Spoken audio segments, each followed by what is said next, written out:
Studio Studios.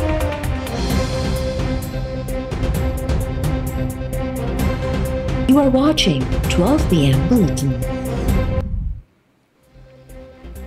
Islamabad high court PTI chairman Imran Khan के 7 अक्टूबर ताईं गिरफ़्तार करण खां रोके छॾियो। जस्टिस मासन अख्तर कयानी जे सरबराही में जोड़ियल सिंगल बेंच औरत जज ज़ेबा चौधरी के धमकियूं ॾियण वारे केस में इमरान खान जी गिरफ़्तारी खां अॻु वारी हिफ़ाज़ती ज़मानत मंज़ूर करे वरिती। अदालत तरफ़ां इमरान खान के 10,000 रुपयनि जा मुचलका जमा कराइण ऐं लाॻापियल अदालत में पेश थियण जो हुकुम। इस्लामाबाद पुलिस गुज़िरियल ॾींहुं PTI चेयरमैन इमरान खान जा गिरफ़्तारी वारंट जारी कया हुआ।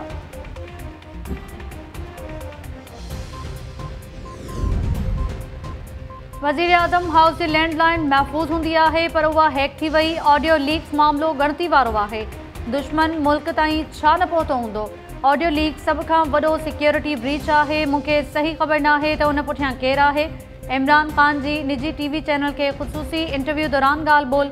इमरान खान चयो त आउं गिरफ़्तारी लाइ तयारु आहियां। पंहिंजी टीम खे चयो अथमि त हुकुमरान कंहिं बि बहाने सां गिरफ़्तार करे सघनि था। असां अमेरिका सां लाॻापा ख़राब करणु न पिए चाहियो। गॾोगॾु इहो बि ॿुधाइणु चाहियो पए त तव्हांजे अहलकार खे हिमत कीअं थी। असां साइफ़र आम नथा करे सघूं छाकाणि जो उहा परॾेही खाते जी राज़दारी हूंदी आहे। साइफ़र जूं कॉपीज़ मुख़्तलिफ़ ऑफिसर्स में वाणियूं हुयूं। जलसे में आउं साइफ़र चवां हा त माण्हुनि खे सम्झ में न अचे हा। खेनि सम्झाइण लाइ ख़त जो लफ़्ज़ इस्तेमालु कयो।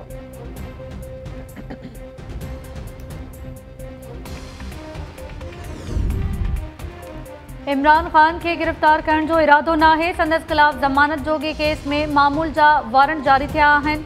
वफ़ाक़ी घर वज़ीर राणा सनाउल्ला PTI सरबराह जी गिरफ़्तारी जा इम्कान रद्द करे चयो आहे त PTI वारा अजाइब वाविला ऐं ट्वीट करे माण्हुनि खे गॾु कनि था। लॻे थो गिरफ़्तारी वारंट अॼु न कुझु ॾींहुं अॻु जारी थिया हूंदा। इस्लामाबाद हाई कोर्ट इमरान खान ख़िलाफ़ दहशतगर्दी जो केस ख़तमु कयो हो। सेशन कोर्ट में मामूल मूजिब केस हलियो। इमरान खान खे ज़मानत वठणु घुरिजे हा।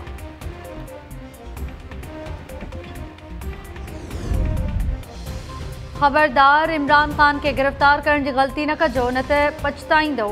PTI अॻवान असद उमर चयो आहे त हुकूमत जी प्रेस कॉन्फ्रेंस में जेको कूड़ ॻाल्हायो वियो आहे उन जो तफ़सीली जवाब सुभाणे ॾींदासीं। फवाद चौधरी चयो आहे त कमज़ोर केस ऐं वारंट जारी करणु फ़ुज़ूल आहे। इस्लामाबाद हाई कोर्ट जे फ़ैसिले सां हिन केस जी हवा अॻु ई निकिरी चुकी हुई।